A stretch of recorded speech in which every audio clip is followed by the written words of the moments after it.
유명한 기독교 철학자 가운데 키에르케고르라고 하는 사람이 있습니다. 이 사람이 들려주는 이야기 가운데 이런 재미있는 이야기가 하나 있어요. 한밤중에 어떤 강도가 보석 가게에 들어갔다고 합니다. 그런데 특이하게도 이 강도가 보석 가게에 들어가서 아무것도 훔치지를 않았어요. 이 강도가 그날 보석 가게에서 했던 행동은 딱 하나였습니다. 그게 뭐냐면 보석 가게에 진열되어 있는 보석들 밑에 있는 그 가격표, 그 가격표의 위치를 다 바꾸어 놓아 버렸어요. 자, 그 다음에 어떤 일이 벌어졌을까요? 싸구려 보석들이 아주 비싼 값에 팔리게 되었고, 그리고 반대로 엄청나게 비싼 보석들이 아주 헐값에 팔리게 되었습니다. 자, 그런데 사람들은 그 사실을 몰랐다라는 거예요. 우리의 대적인 영적인 강도, 사탄 마귀가 하는 일이 바로 그런 일입니다. 사탄은 이 세상의 가격표를 뒤바꿔 놓아버렸습니다. 그래서 우리에게 어떤 일이 벌어졌냐면, 우리가 이 세상 가운데 살아가면서 가치 있는 일이 무엇이고, 그리고 무가치한 일이 무엇인지 우리가 모르면서 살아가는 그런 혼돈이 벌어져 버렸습니다. 자, 예수님께서는 산상수훈에서 우리에게 이렇게 말씀하셨습니다. 보물을 땅에 쌓아두지 말고 하늘에 쌓아두라 라고 그렇게 이야기하셨습니다. 그 이유를 땅에는 도둑이 들지만, 그렇지만 하늘에는 도둑이 들 수 없기 때문이다, 그렇게 이야기하셨습니다. 자, 도둑이 빼앗아갈 수 없는 보물, 그리고 도둑이 훔쳐갈 수 없는 보물, 여러분 그 보물이 무엇일까요? 산상수훈의 마지막 결론 부분에 가보면 예수님께서 그 보물의 정체를 우리에게 이야기하십니다. 자, 그 보물 어떤 것일까요? 하나님의 나라와 하나님의 의, 하나님의 나라와 하나님의 뜻이라고 이야기할 수가 있습니다. 하나님의 나라와 하나님의 뜻이 그 보물이다 라는 얘기예요. 자, 그런데 문제는 뭐냐면 우리가 이 세상 가운데 살아가면서 하나님의 나라와 하나님의 뜻을 모르고 살아간다는 것이 문제입니다. 왜냐하면 마귀 사탄이 가격표를 바꾸어 놓았기 때문에 그렇습니다. 그래서 하나님의 나라와 하나님의 뜻이 보석인지도 모르고 우리는 여전히 땅의 재물에만 눈이 어두워져서 그렇게 살아가고 있습니다. 여러분, 그 미술 작품을 사고 파는 일을 전문적으로 하는 사람들이 미술 작품의 진위 여부를 분별하고 그 작품의 가격을 매길 때 가장 중요하게 생각한 것이 무엇인지 아세요? 작가의 사인이라고 그래요. 작가의 사인, 작가의 서명이 있느냐 없느냐, 그것이 가장 중요한 분별하는 기준이 되어진다고 합니다. 미켈란젤로의 사인이 있느냐, 박수근 화백의 사인이 있느냐, 우리가 서귀포에 가면 이중섭 거리가 있죠. 이중섭 화가의 사인이 있느냐, 그것이 가장 중요한 기준 가운데 하나가 되어진다고 합니다. 자, 그런데 여러분, 어느 날 이 미술 작품을 사고 파는 그 시장에 창조주 하나님이 친히 사인한 작품이 등장했다 라고 한번 가정을 해보세요.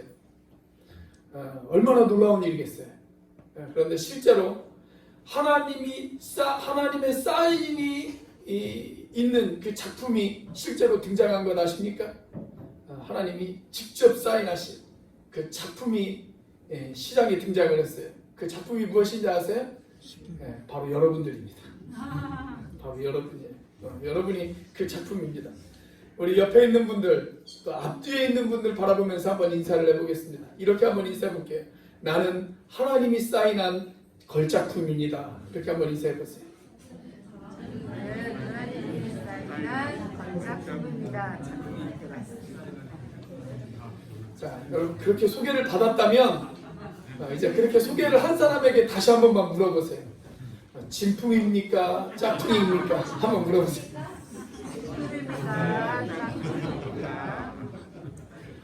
근데 문제는 뭐냐면 많은 사람들은 우리가 하나님의 작품이라는 것을 모르고 살아간다는 거예요. 모르고 살아가고 있습니다. 성경은 우리에게 우리가 하나님의 형상을 따라 지음받은 하나님의 작품이다, 그렇게 이야기하고 있습니다. 그런데 우리는 그 가치를 몰라요. 하나님의 작품인 나의 가치를 모르면서 그렇게 살아가고 있어요. 내가 얼마나 고귀한 존재인지, 하나님이 직접 만드셔서 사인한 그런 걸작품인지 그 가치를 모르면서 그렇게 인생을 살아가고 있다는 것입니다. 그래서 오늘 본문에서 바울은 우리가 그런 가치 있는 존재이고, 그런 가치 있는 존재라면 가치 있는 존재답게 가치 있는 인생을 살아가야 된다라고 그렇게 우리에게 이야기하고 있습니다. 자, 그것이 10절의 말씀입니다. 우리 10절의 말씀 같이 한번 읽어보겠습니다. 시작. 주께 합당하게 행하여 범사에 기쁘시게 하고 모든 선한 일에 열매를 맺게 하시며 하나님을 아는 것에 자라게 하시고. 자, 여기 보면 10절이 어떻게 시작합니까? 주께 합당하게 행하여, 그렇게 시작합니다. 자, 여기에 등장하는 이 합당이라고 하는 말을 우리가 다른 말로 바꿀 수 있다면 가치 있는 이라는 말로 바꿀 수가 있습니다. 그러니까 우리는 주님 보시기에 가치 있는 인생을 살아야 된다라는 것입니다. 여러분, 주님이 나를 걸작품으로 만드셨는데 우리가 싸구려 모조품 같은 그런 인생을 살아가서는 안 되잖아요. 우리는 가치 있는 인생을 살아야 됩니다. 자, 그렇다면 우리가 어떻게 가치 있는 인생을 살아갈 수가 있을까요? 첫 번째로 알아야 할 것을 알아야 합니다. 우리가 가치 있는 인생을 살기 위해서는 우리가 알아야 될 것을 알아야 됩니다. 자, 지난주에 말씀을 드렸듯이 이 골로새 교회는 바울이 직접 개척한 교회는 아니었어요. 바울의 지금의 터키인 에베소 지역에서 사역을 하고 있을 때 골로새가 고향인 에바브라라고 하는 사람이 이 에베소로 찾아옵니다.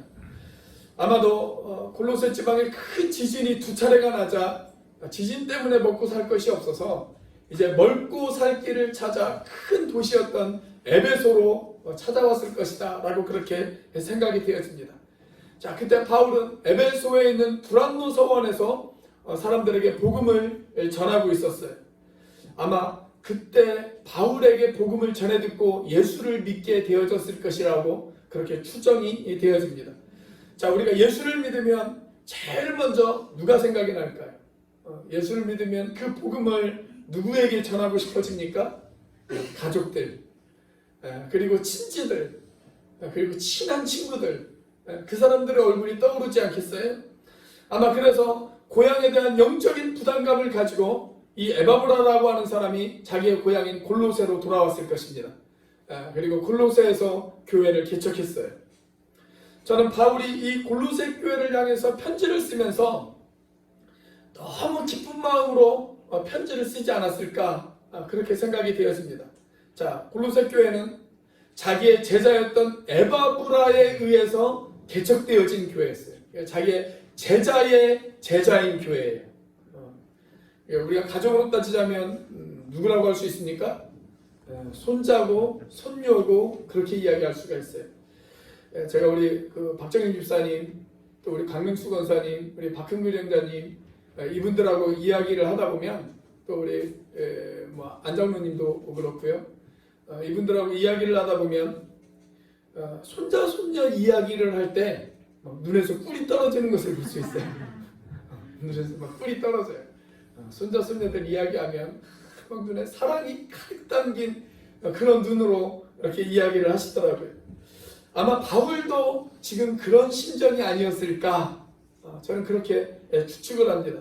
그래서 손자격이 되어지는 이 골로새 교회 교인들에게 지금 사랑이 가득 담긴 마음을 가지고 지금 편지를 쓰고 있습니다.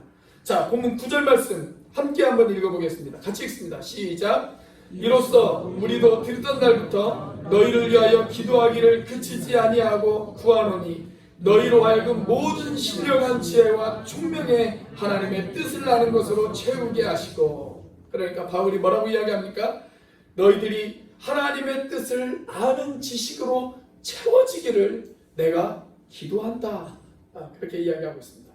하나님의 뜻을 아는 지식으로 채워지기를 내가 너희들의 이야기를 들었을 때부터 내가 기도하고 있다. 지금 그 이야기를 하고 있어요. 여러분, 우리가 예수를 믿으면 알아야 될 것이 많습니다. 그래서 성경 공부나 세미나 같은 것에도 여러분들이 적극적으로 참석을 하셔야 됩니다. 우리가 예수를 믿으면 알아야 될 것이 얼마나 많이 있는지 몰라요. 그런데 우리가 알아야 될 많은 것들 중에서 가장 중요한 것, 그게 뭔지 아십니까? 하나님의 뜻을 아는 것입니다. 하나님의 뜻을 아는 것. 로마서 12장 말씀은 바울이 그리스도인들이 어떻게 그들의 인생을 살아가야 되는지를 잘 이야기해 주고 있는 말씀이에요. 그런데 12장 2절 말씀에 보면 그리스도인들의 믿음의 출발이 무엇으로 출발해야 되는지 그것을 이야기하고 있는 말씀입니다. 우리 로마서 12장 2절 말씀, 자 같이 한번 읽어보겠습니다. 시작. 너희는 이 세대를 본받지 말고 오직 마음을 새롭게 함으로 변화를 받아 하나님의 선하시고 기뻐하시고 온전하신 뜻이 무엇인지 분별하도록 하라. 자, 우리가 새롭게 변화를 받았다면 그 다음에 우리가 해야 될 일이 뭐예요? 하나님의 선하시고 기뻐하시고 온전하신 뜻이 무엇인지를 분별해야 합니다. 분별해야 돼요. 다시 말하면 하나님의 뜻이 무엇인지를 아는 것, 이것이 그리스도인의 출발이다 라고 그렇게 이야기를 하고 있습니다.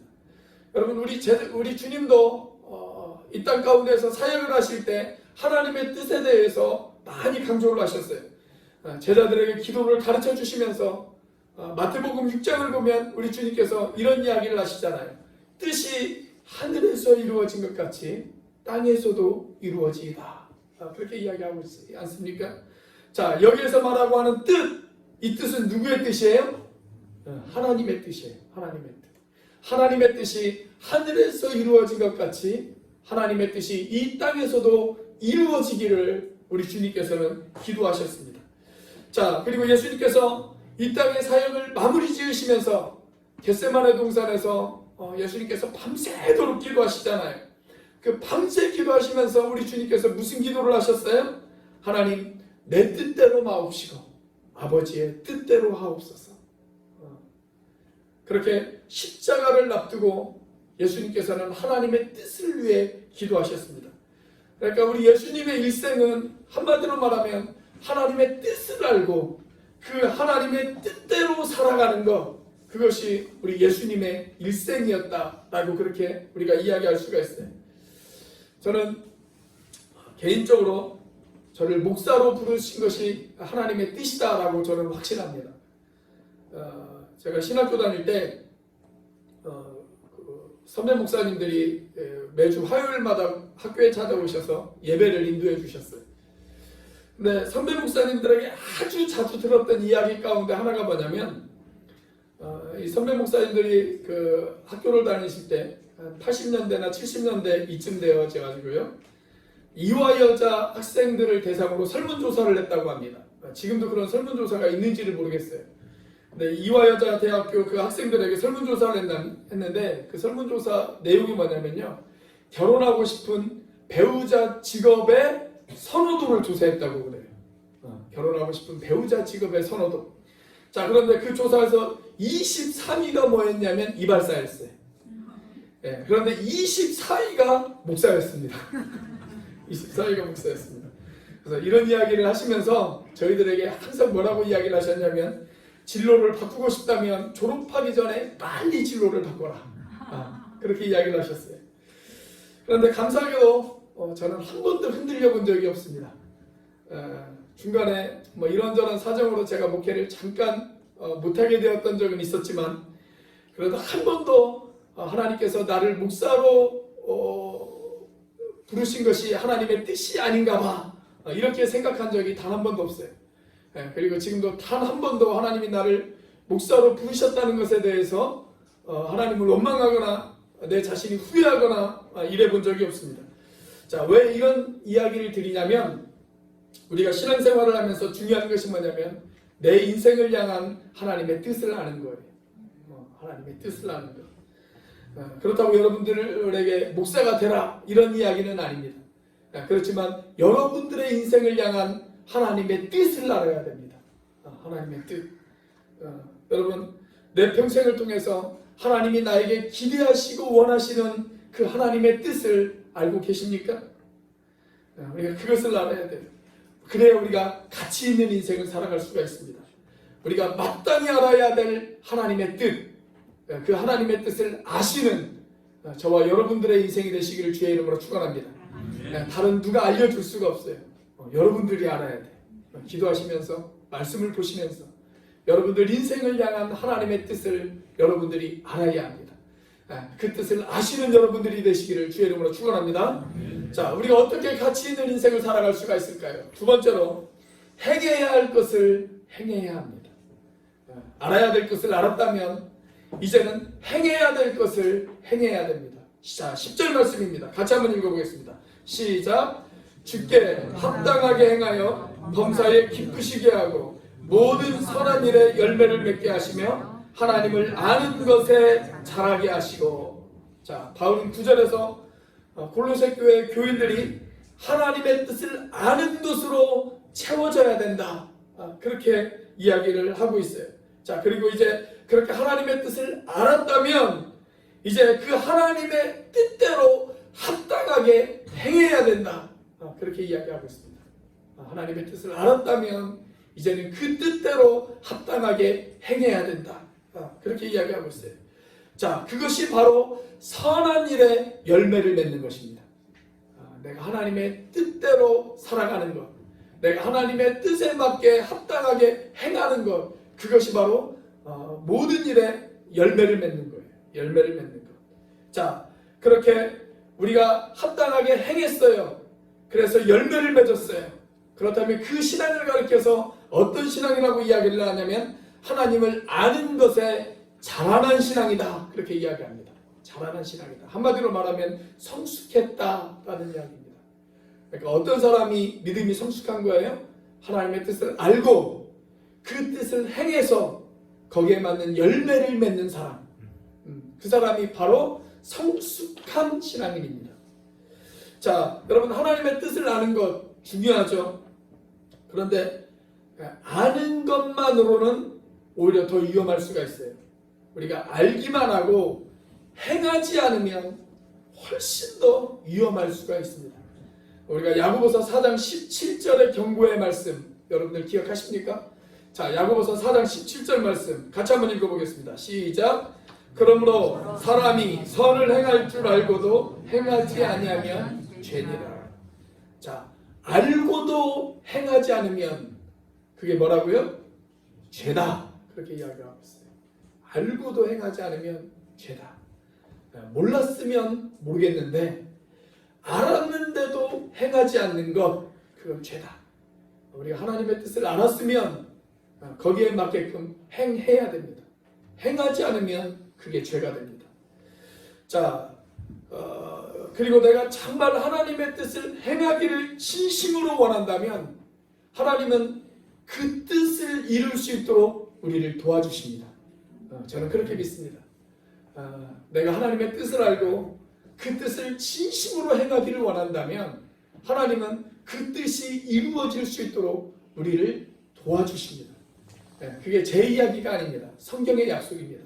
자, 과연 그런 약속이 있는지 우리 빌립보서 2장 13절에 있는 말씀 같이 한번 읽어보겠습니다. 시작. 너희 안에서 행하시는 이는 하나님이시니 자기의 기쁘신 뜻을 위하여 너희에게 소원을 두고 행하게 하시나니. 자, 우리 하나님은 하나님의 뜻을 이루기 위해서 저와 여러분 안에 그 뜻을 이루어야 된다고 하는 소원을 두셨어요. 저와 여러분들 마음 안에 하나님의 뜻을 이루고 싶어하는 그런 소원을 심어두셨습니다. 그리고 그 소원이 우리 마음 가운데 있다면 어떻게 하신다고요? 그 소원이 이루어질 수 있도록 행하게 하십니다. 행하게 하세요. 다시 말하면 그 뜻이 이룰 수 있도록 우리를 도우신다라는 거예요. 도우신다. 우리가 정말 하나님의 뜻을 이루고 싶어하는 마음이 있다면 하나님이 그 뜻을 이룰 수 있도록 우리를 도와주십니다. 자, 우리가 하나님의 뜻을 알고 우리의 존재 전체를 그 뜻을 이루기 위한 거룩한 일에 쓰임받기를 원한다면 하나님은 기꺼이 저와 여러분들을 도우실 것을 믿으시기를 바랍니다. 미국 텍사스주에 가보면 달라스라고 하는 도시가 있어요. 이 달라스에 가보면 제일침례교회라고 하는 교회가 있습니다. 지금은 약간 좀 교회가 정치적으로 좀 변하기는 했는데 그래도 미국에서 가장 유명한 교회 가운데 한 교회입니다. 달라스 침례교회. 이 교회가 1868년에 세워졌어요. 그런데 이 교회에서 47년 동안 목회했던 목사님 가운데 조지 트레시라고 하는 목사님이 계십니다. 이분이 설교하면서 늘 강조했던 명언 가운데 이런 말이 있어요. 제가 상당히 좋아하는 말인데 이런 말이 있습니다. 가장 위대한 지식은 하나님의 뜻을 아는 것이다. 가장 위대한 성공은 하나님의 뜻을 행하는 것이다. 그렇게 말했습니다. 여러분, 우리가 많이 아는 것 중요하죠. 그런데 내가 알고 있는 대로 행하는 것, 그것은 훨씬 더 중요합니다. 알고 있는 대로 행하는 건 훨씬 더 중요해요. 그럼 믿지 않는 사람들이 알고 있는 최고의 가치는 무엇일까요? 돈입니다. 돈. 그래서 사람들은 돈을 위해서 살다가 돈 때문에 돈 사람들이 얼마나 많이 있습니까? 조금 배운 사람들은 뭐라고 이야기를 해요? 사람이 살아가면서 최고의 가치는 자아실현이다. 그렇게 이야기를 해요. 조금 배운 사람들은. 예수 믿는 사람들 중에서도 그렇게 이야기하는 사람들이 있더라고요. 자아실현이 사람의 최고의 가치다. 아닙니다, 여러분. 그건 지극히 세속적인 가치예요. 우리 예수 믿는 사람들에게 최고의 가치는 무엇일까요? 자아실현이 아니라 하나님의 뜻을 실현하는 것. 그것이 우리들의 최고의 가치인 줄 믿으시기를 바랍니다. 자, 이 조지 트루의 목사님이 강조했던 또 중요한 말씀 가운데 이런 말씀이 있어요. 하나님의 뜻 안에서는 실패가 없다. 그런데 하나님의 뜻을 따라서는 성공도 없다. 그렇게 이야기를 하셨습니다. 여러분들은 사람들은 성공했다고 호들갑을 떨지 모르겠지만 그것이 하나님의 뜻이 아니라면 여러분 그건 성공이 아닙니다. 반대로 사람들은 실패했다고 우리들을 위로할지 모르지만 그렇지만 우리가 하나님의 뜻 안에 있다면 그것은 결코 실패가 아닙니다. 이 트루의 목사님이 교회에서 회의를 진행하다 보면 여러 가지 의견들이 있을 수 있잖아요. 어떤 사람들은 찬성하는 사람들도 있고 어떤 사람들은 반대하는 사람들도 있을 수 있고 그렇게 여러 가지 의견들이 들려요. 그러면 이 목사님이 늘 빙그레 웃으시면서 항상 강조하셨던 말씀 중에 하나가 뭐였냐면 이거였다고 해요. Thy will be done. 주님의 뜻이 이루어지기를. 주님의 뜻이 이루어지기를. 목사님이 말년에 건강이 너무 안 좋아지셨어요. 그래서 고생을 아주 많이 하셨어요. 그래서 누군가 목사님을 위로하기 위해서 이렇게 이야기를 했다고 해요. 목사님 힘내세요. 힘내세요. 그러면 목사님이 이렇게 답을 하셨다고 합니다. 주님의 뜻이 이루어지기를. 주님의 뜻이 이루어지기를. 이제 이분이 마지막 눈을 감기 전에 마지막으로 하신 말씀, 최후의 유언과도 같은 마지막으로 하신 말씀이 뭐였냐면 그때도 이 말씀을 하셨다고 해요. 주님의 뜻이 이루어지기를. 이 목사님이 세상을 떠나고 나서 이 목사님에 대한 정기문이 하나 출간이 되어졌습니다. 그 책 제목이 뭐였을까요? 주님의 뜻이 이루어지기를. 그것이 이 책의 제목이었어요. 여러분 사실 우리 모두도 마찬가지입니다.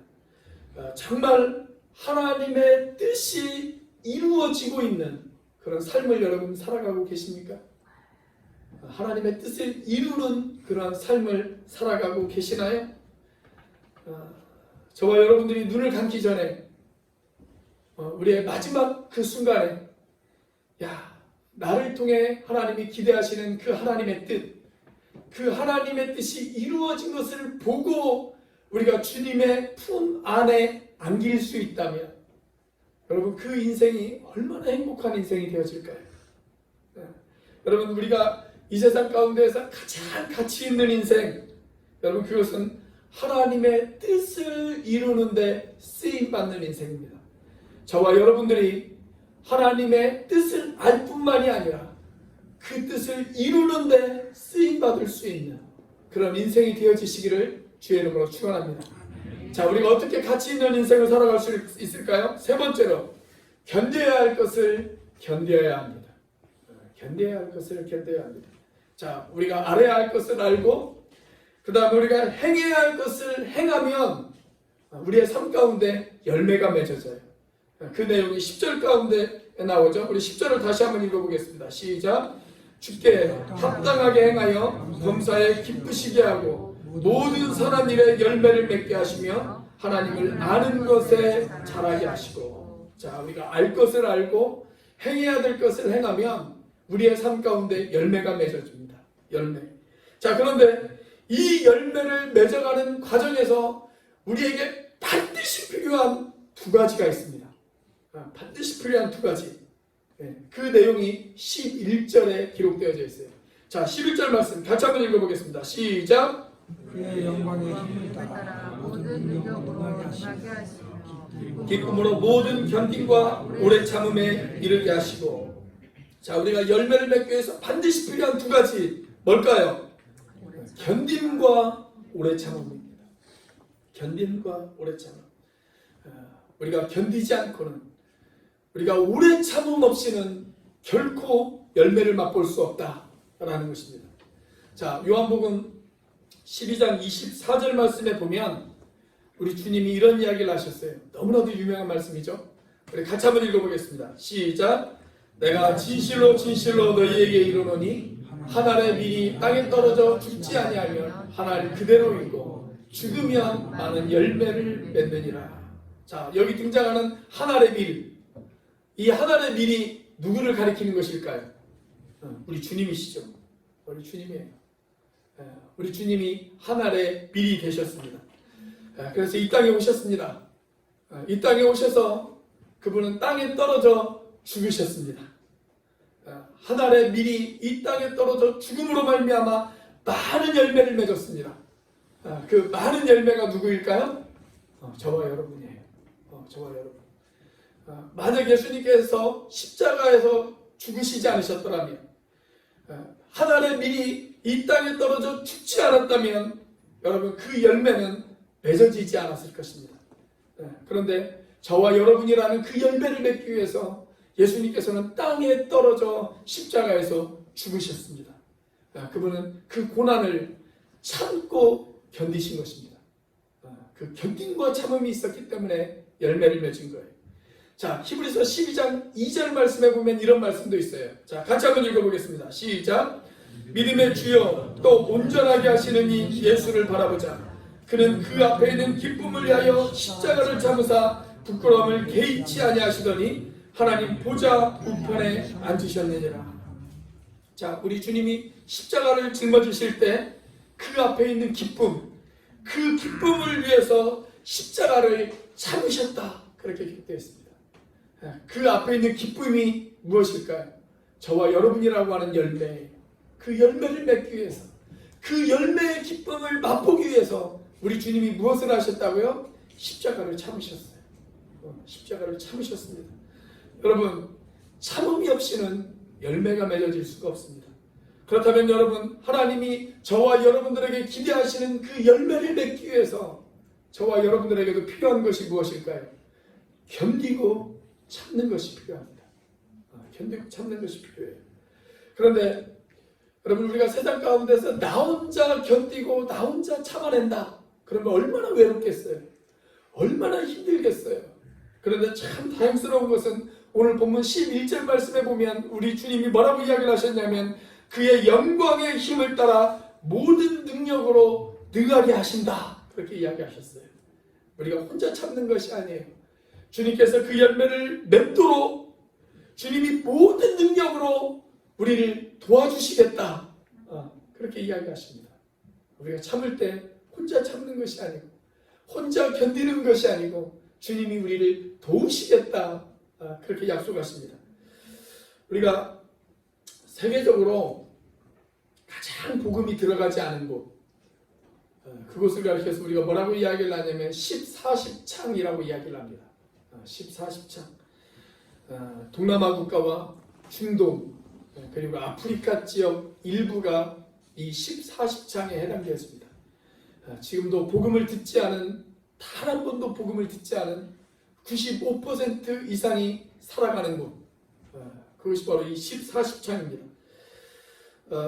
그런데 이 10-40창 중에 그래도 복음이 가장 많이 들어간 나라가 하나 있습니다. 그 나라가 어디냐면 미얀마라고 하는 나라입니다. 우리가 옛날 버마라고 불렀던 그 나라입니다. 미얀마. 이곳의 복음화율이 몇 프로냐면 7%입니다. 7%. 여러분 7%면 결코 작은 게 아니에요. 제주도의 복음화율이 몇 프로인지 아십니까? 10%같이 되어지지 않습니다. 9점 몇 프로입니다. 저 뒤에 있는 기독신문에 보니까 작년에 비해서 올해 제주도 복음화율이 1% 늘었다. 그렇게 지금 이야기를 하고 있는데 우리 제주도 복음화율이 한 10% 정도 되어져요. 거의 한 10% 정도 되어집니다. 제주시가 9.4%고요. 서귀포가 11.1%인가 2%인가 뭐 그렇습니다. 그래서 평균을 내면 10%가 채 안 됩니다. 그런데 미얀마의 복음화율이 7%예요. 이게 제주도보다 살짝 낮아요. 그러니까 어마어마한 거죠. 동남아 국가에서 7%면 어마어마한 거예요. 그런데 이 7%밖에 안 되는 이 그리스도인이기는 하지만 이 7% 가운데 약 65%가 우리 침례교단입니다. 침례교단. 특별히 미얀마 북쪽에 가면 카렌 족속이 있고 친 족속이 있고 라킨 족속이 있어요. 그런데 이 세 족속의 90% 이상이 다 기독교인들이고요. 크리스찬들이고 그 사람들의 거의 100%가 다 침례교인들입니다. 어떻게 이런 일들이 가능했을까? 한 사람, 한 가정의 희생 때문이었습니다. 한 가정의 희생 때문에. 그 사람의 이름은 에도니람 저드슨이라고 하는 사람입니다. 이 사람은 미국이라고 하는 나라가 최초로 파송한 선교사예요. 미국 최초의 선교사예요. 동시에 미얀마에서 처음으로 복음을 전한 그런 선교사이기도 합니다. 이 사람은 원래 미국 동부에 있는 아주 명문대학교 브라운 대학교 출신의 사람이었어요. 그리고 목사의 아들이었습니다. 그런데 학교를 다니는 동안에 친구를 좀 잘못 사귄 것 같아요. 그래서 친구의 영향을 받아서 무신론자가 되었어요. 친구를 잘 사귀어야 돼요. 친구를 잘못 사귀어서 무신론자가 되었습니다. 학교를 졸업할 때쯤 되어져가지고 졸업여행을 떠나잖아요. 졸업여행을 떠났는데 하룻밤 자고 일어났더니 바로 옆에 방에서 사람이 하나 죽었다고 난리가 났어요. 그래서 그 방에 가보았더니 누가 죽었냐면 자기 친구가 죽었어요. 자기를 무신론자로 만들었던 그 친구가 죽었습니다. 그 일을 겪고 나서 이 사람이 큰 쇼크를 받았지 않겠습니까? 그리고 나서 복음에 대해서 다시 마음의 문을 열었어요. 그리고 예수를 믿고 신학교에 입학을 합니다. 신학교에 입학을 해서 나는 이제 선교사가 되겠다고 자신의 인생을 하나님 앞에 드리기로 서원을 합니다. 자, 그 무렵에 이 저드슨보다 한 살 어린 앤이라고 하는 자매가 있었어요.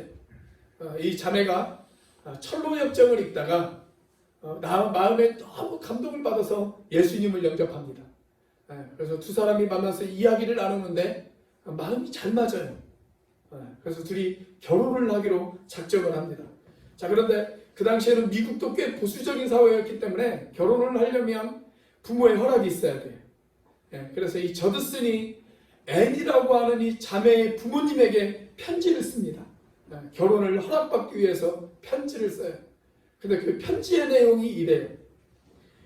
당신들이 이 땅에서 더 이상 당신들의 딸의 얼굴을 못 볼 수도 있는 그 선교의 여정을 당신의 딸과 함께 떠나려고 합니다. 그 길은 결핍과 슬픔, 모욕과 박해, 고난과 죽음이 있을지 모르는 그런 곳입니다. 제가 당신의 딸과 함께 그리스도의 복음을 전하는 그 길을 떠날 수 있도록 허락해 주시겠습니까? 이게 지금 결혼 승낙받기 위한 편지예요. 결혼 승낙받기 위한 편지. 여러분 어때요? 우리 장로님 나중에 서인 남자친구가 생겨서 이런 편지를 보내면서 결혼을 승낙해 주십시오. 그러면 승낙해 주시겠어요? 그렇죠. 그런데 정말 신기하게도 이 부모님들이 허락해 주었어요. 허락해 주었습니다. 그래서 1812년 2월 5일 날 결혼식을 합니다. 그리고 그 다음 날 목사 안수를 받습니다. 우리 교단은 목사 안수를 받기 전에 결혼을 해야 돼요. 결혼을 안 하면 목사 안수를 안 줘요. 그래서 결혼하고 그 다음날 목사 안수 받고 그리고부터 13일 후에 배를 타고 선교지로 떠납니다. 그러니까 선교지가 신혼여행이에요. 신혼여행. 선교지로 떠나요. 그래서 1813년 미얀마에 도착을 합니다. 부부가 6년 동안 미얀마에서 최선을 다했습니다. 그리고 드디어 6년 만에 한 사람을 전도합니다. 6년 만에 한 사람을 전도해요. 그렇게 사역하기가 힘들었어요. 그렇지만 참고 견뎠습니다. 그래서 6년 만에 처음으로 한 사람을 전도했습니다. 열매를 맺었습니다. 그리고 실제로 복음을 전하면서 죽을 뻔한 고비를 많이 넘겼습니다. 열병에 걸려서 죽을 뻔한 그런 위기를 수십 번 겪었어요. 그리고 실제로 아내가 죽었어요. 복음을 전하다가 아내가 죽습니다. 그 재혼을 합니다. 그런데 재혼한 그 아내도 또 선교하다가 죽습니다. 자녀를 출산했는데 출산하는 과정에서 2명의 자녀가 죽어요. 그리고 5명의 자녀가 열병에 시달려서 죽어요. 그리고 이 저드스지라고 하는 사람도 스파이라고 하는 누명을 쓰고 감옥에 갑니다. 그래서 21개월 동안 억울한 감옥살이를 합니다.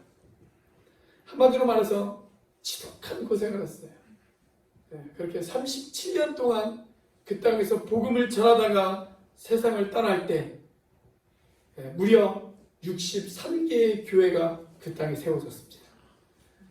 그리고 21만 명의 크리스천들이 생겨났습니다. 그리고 지금은 미얀마에 300만 명의 크리스천들이 있습니다.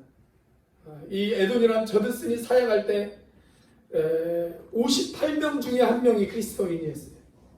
미얀마 땅에 58명 중에 1명이 그리스도인이었습니다. 그런데 지금은 그보다 훨씬 많아요. 지금 100명 중에 7명이 그리스도인이잖아요. 그렇죠? 여러분 아무리 선교사라고 하더라도 이런 지독한 고통, 이런 지독한 어려움, 그것을 참고 견딘다는 것 여러분 상상이 가십니까? 그런데 참고 견뎠어요. 참고 견뎠더니 아름다운 열매들이 맺어졌어요. 2013년에 미얀마에 복음이 들어온 지 200주년이 되는 그런 기념 행사가 열렸습니다. 그때 어마어마하게 많은 사람들이 모여들었다고 그래요. 근데 여러분 한번 생각해 보세요. 그 많은 사람들이 이 에돈이람 저드슨을 기억해요. 그들이 그가 전해준 복음을 기억합니다. 여러분이 에돈이람 저드슨이라고 하는 사람이 천국에서 지금 미얀마 땅을 바라보면서 어떤 생각을 가질까요?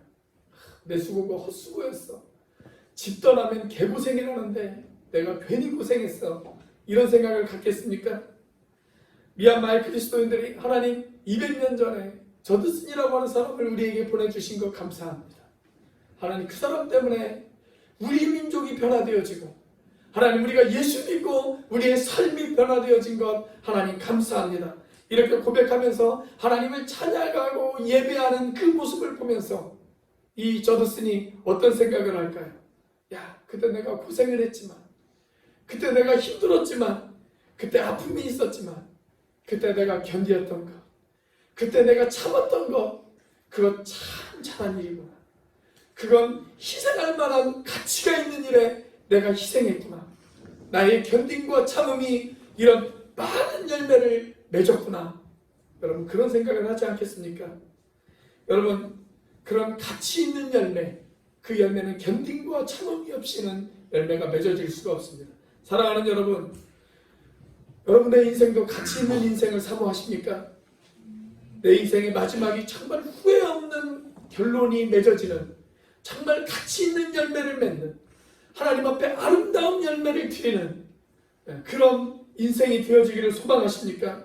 그렇다면 오늘의 아픔, 오늘의 고통, 오늘의 희생, 오늘의 수고, 그것을 우리가 버티고 견디고 참아내실 수 있기를 제 이름으로 축원합니다. 가치 있는 인생을 위해서, 열매 맺는 그런 인생을 위해서, 내가 나중에 떠난 다음에 누군가가 내 인생을 향해서 하나님 그 사람을 저에게 보내주셔서 너무나도 감사합니다. 그런 고백을 듣는 그런 아름다운 인생이 되어지기 위해서 오늘을 견디고 참아낼 줄 아는 그런 저와 여러분들의 삶이 되시기를 주의 이름으로 축원합니다. 기도하시겠습니다.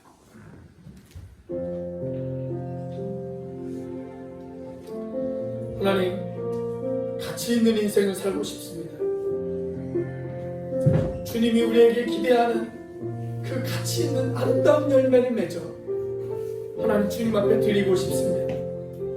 하나님, 그러기 위해 마땅히 알아야 될 하나님의 뜻을 알게 하시고 그 뜻을 행하게 하시고 그 과정에서 힘들고 어려움이 있다면 하나님 참고 견딜 수 있는 마음이 우리들 가운데 있을 수 있도록 인도하여 주옵소서.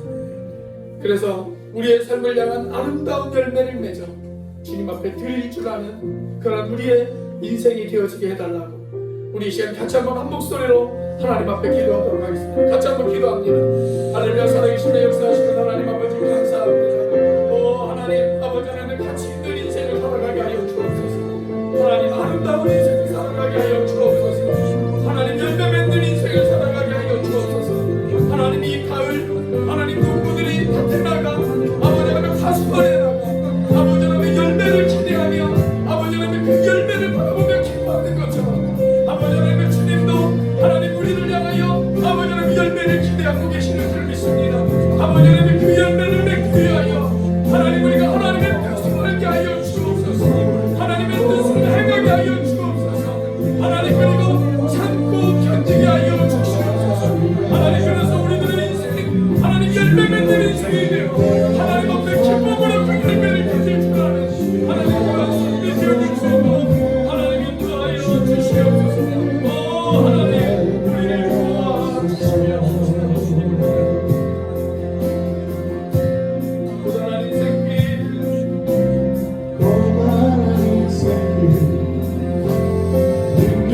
능력으로 예수를 마주하시네. 지나가고 마주할 세상도 예수 내가 마주하시네. 하루를 살아도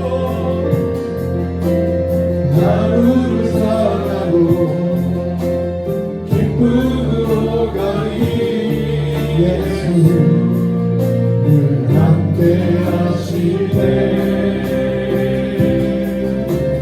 후회도 염려도 온전히 맡기니 예수 늘 함께 하시네.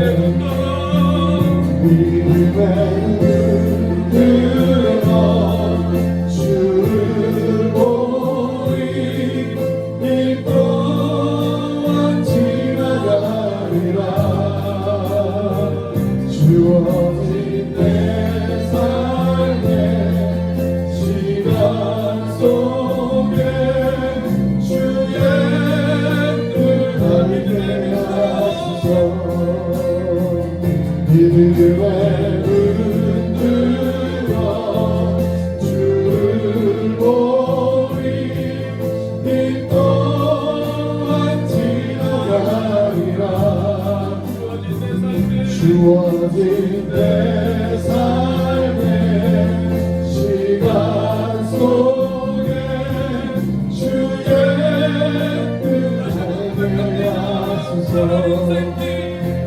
주어진 내 삶의 시간 속에 주의 뜻 알게 하소서. 주의 뜻 알게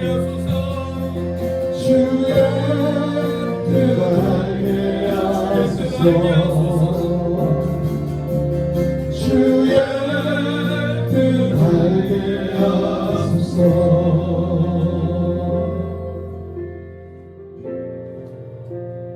하나님 주신 말씀을 가슴에 새깁니다.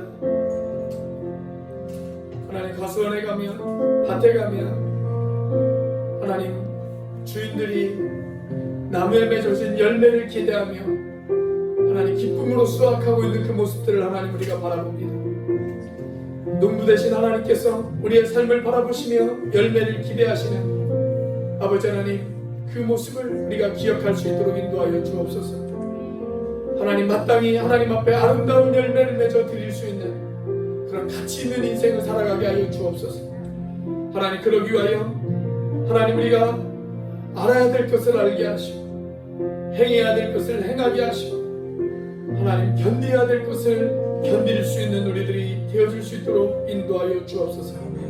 하나님께서 우리를 가치 있는 인생으로 창조하셨는데 하나님, 싸구려 모조품기 같은 인생으로 살아가지 아니하도록 인도하여 주시옵소서. 이제는 우리를 위하여 십자가에 달리신 성자 하나님의 은혜, 그 독생자를 죽기까지 내어주신 성부 하나님의 사랑과 지금도 그 사랑을 깨닫게 하시고 충만하게 하시는 성령 하나님의 교통하심이 가치 있는 존재로 지음을 받아 가치 있는 인생을 살아가기 위해 알아야 될 하나님의 뜻을 알게 하시고 행해야 될 하나님의 뜻을 행하게 하시고 견디고 참을 수 있기를 원하는, 또 그렇게 작정하는 우리 사랑하는 오늘리교회 지체들 머리 위에 지금부터 영원까지 함께 하시기를 간절히 축원하옵나이다. 아멘. 아멘.